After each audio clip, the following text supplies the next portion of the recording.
दोस्तों, अगर आपने जेसन हॉरर स्टोरी पार्ट 1 और 2 नहीं देखी है तो पहले आप उसे देख लें, वरना ये स्टोरी आपको समझ में नहीं आएगी। पिछली वीडियो में आप लोगों ने देखा था गुल्ली बुल्ली और मिशेल जेसन से अपनी जान बचाकर भागने की फिराक में थे, लेकिन गाड़ी में पेट्रोल ना के बराबर बचा हुआ था और जेसन भी गाड़ी के बिल्कुल करीब पहुंच चुका था। और इसी हड़बड़ाहट की वजह से मिशेल गाड़ी स्टार्ट नहीं कर पाती और पकड़ी जाती है। और फिर जेसन मिशेल के साथ क्या करता है वो आप खुद ही देख लीजिए।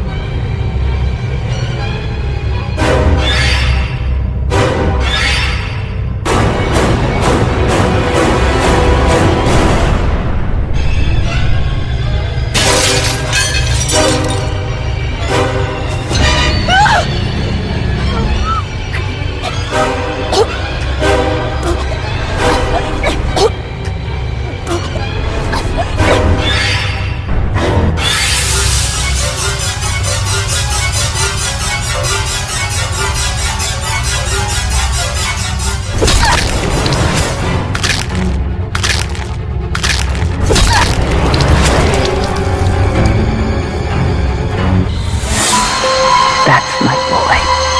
Hunt them down and make them pay.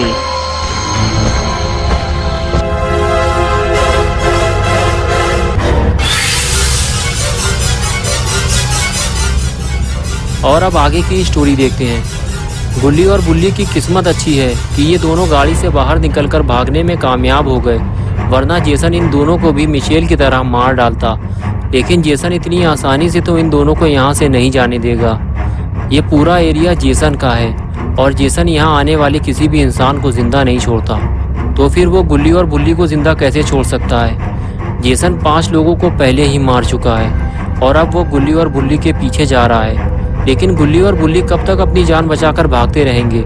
इन दोनों को इस एरिया से बाहर निकलना होगा, लेकिन कैसे? क्योंकि गुल्ली बुल्ली के स्कूटर में पेट्रोल ही नहीं है और कार का पेट्रोल भी खत्म हो चुका है। लेकिन हाँ, केविन ने मरने से पहले बताया था कि गाड़ी में थोड़ा पेट्रोल है। अगर कार स्टार्ट हो गई तो गुल्ली और बुल्ली यहाँ से निकल सकते हैं। गुल्ली और बुल्ली भागते हुए एक घर के पीछे छुप जाते हैं। तभी बुल्ली के दिमाग में एक आइडिया आता है। वो गुल्ली से कहता है कि गुल्ली, क्या तुम कार स्टार्ट कर सकते हो? लेकिन मिशेल उसे स्टार्ट नहीं कर पाई थी और जेसन ने उसे मार डाला। गुल्ली कहता है, हाँ मैं कर सकता हूँ, लेकिन मुझे थोड़ा टाइम चाहिए होगा। लेकिन जेसन बहुत तेज़ी से गुल्ली और बुल्ली की तरफ ही आ रहा है। ये देखते ही बुल्ली गुल्ली से कहता है कि तुम जाकर गाड़ी स्टार्ट करो, मैं जेसन को दूसरी तरफ लेकर जाता हूँ। ये कहकर बुल्ली दूसरी तरफ चला जाता है और गुल्ली गाड़ी की तरफ जाता है। जेसन बुल्ली को भागते हुए देखता है तो वो भी उसके पीछे पीछे चला जाता है। बुल्ली भागते हुए जेसन को अपने साथ गुल्ली से दूर ले जाने की कोशिश करता है ताकि जेसन गुल्ली के करीब ना जा सके और उसे गाड़ी स्टार्ट करने का मौका मिल जाए। और इधर गुल्ली गाड़ी को स्टार्ट करने की कोशिश कर रहा है, लेकिन वो डरा हुआ भी है। गाड़ी स्टार्ट करते हुए कभी वो अंदर की तरफ देखता है तो कभी बाहर की तरफ। और इधर बुल्ली दौड़ते दौड़ते थक चुका है। अगर गाड़ी थोड़ी देर में स्टार्ट नहीं हुई तो बुल्ली आखिर कब तक दौड़ता रहेगा? गुल्ली की मेहनत रंग लाई और गुल्ली ने अपने हाथ पैर हिला हिलाकर गाड़ी के अंजर पंजर ढीले कर दिए और गाड़ी स्टार्ट हो गई। और फिर गुल्ली गाड़ी से बाहर निकलकर बुल्ली को ढूंढने की कोशिश करता है। तभी सामने बुल्ली दौड़ता हुआ नजर आता है। गुल्ली हाथ हिलाकर उसे बुलाने की कोशिश करता है और फिर बुल्ली भागता हुआ गाड़ी में जाकर बैठ जाता है। गुल्ली और बुल्ली को जल्दी यहाँ से निकलना होगा, वरना कोई और मुसीबत यहाँ आ जाएगी। लगता है आ गई।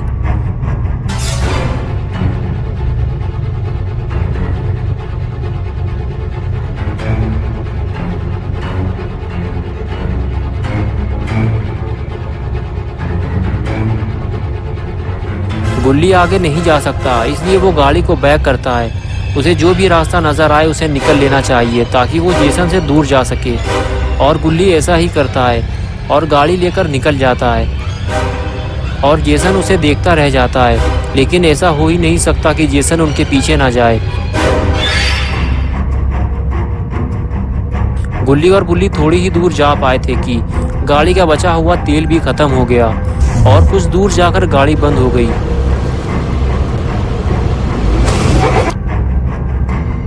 बुल्ली कहने लगा, क्या हुआ गुल्ली, तुमने गाड़ी क्यों रोक दी? जेसन हमसे ज़्यादा दूर नहीं है। गुल्ली बोला, हाँ पता है, लेकिन क्या करूं, गाड़ी का बचा कुचा तेल भी खत्म हो गया आज की रात हमें यहीं गुजारनी पड़ेगी।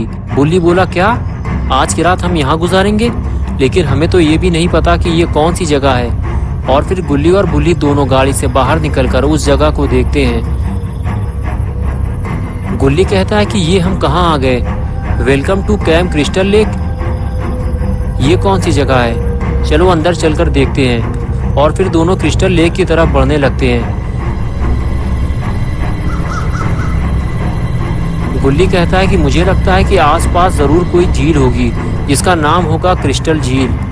बुल्ली बोला, हाँ मुझे भी ऐसा ही लगता है। और इस तरह दोनों बातें करते हुए आगे बढ़ते रहते हैं। और तभी अचानक उनकी नज़र सामने खड़ी हुई कार पर पड़ती है जो उनके ठीक सामने खड़ी हुई है और उस पर कोई लेटा भी हुआ है। ये देखकर गुल्ली और बुल्ली को सुकून मिला कि वो दोनों अकेले नहीं हैं, एक और इंसान उनके साथ है।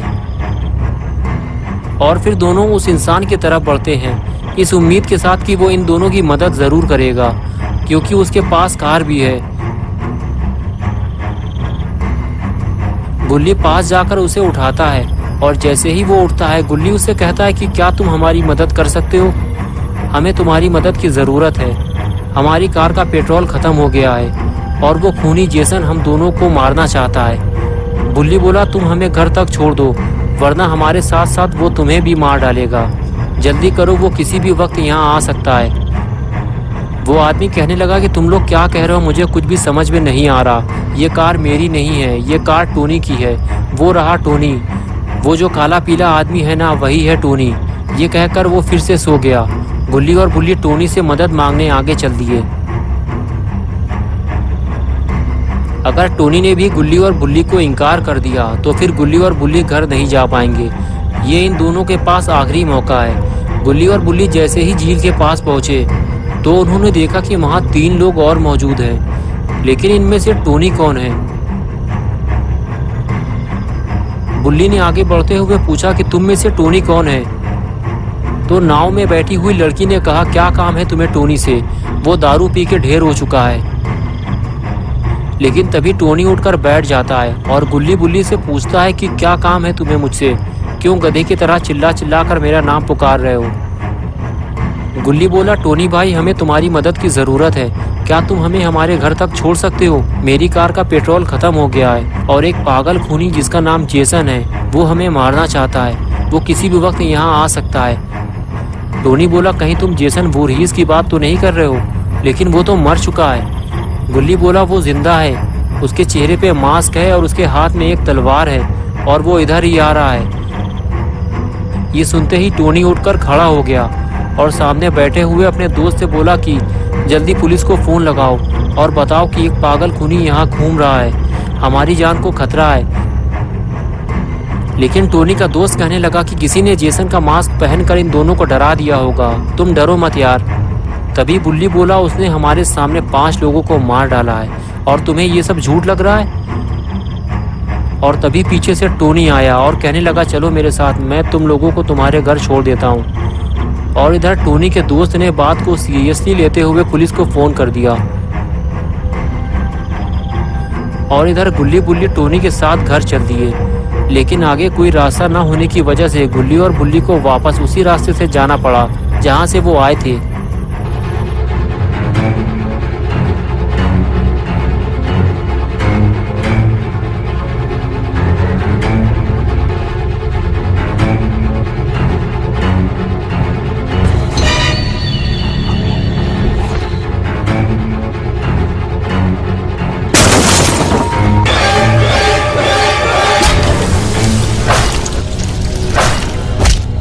Make mommy proud, Jason.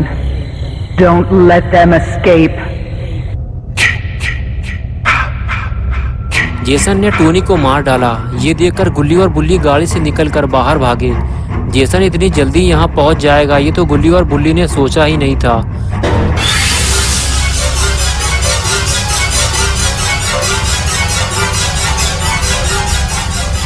गुल्ली और बुल्ली चिल्लाते हुए वापस आए और कहने लगे, सब लोग जल्दी निकलो यहाँ से। जेसन आ गया है। उसने टोनी को कार के अंदर ही मार डाला है और हम सब भी एक एक करके मरने वाले हैं। ये सुनकर सबकी हालत खराब हो गई, लेकिन टोनी का दोस्त गुल्ली और बुल्ली पे भड़क गया और कहने लगा ये तुम लोगों का ही काम है, तुम लोगों ने ही टोनी को मारा है। और तभी अचानक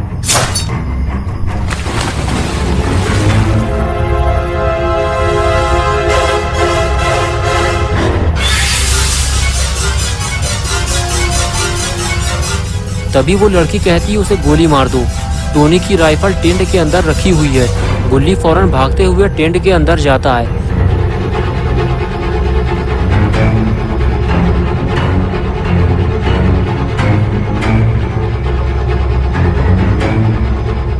लेकिन बुल्ली एक बेवकूफ़ी कर देता है। वो दौड़कर जेसन को एक जोरदार किक मारता है, लेकिन जेसन पर उस किक का कोई असर नहीं होता।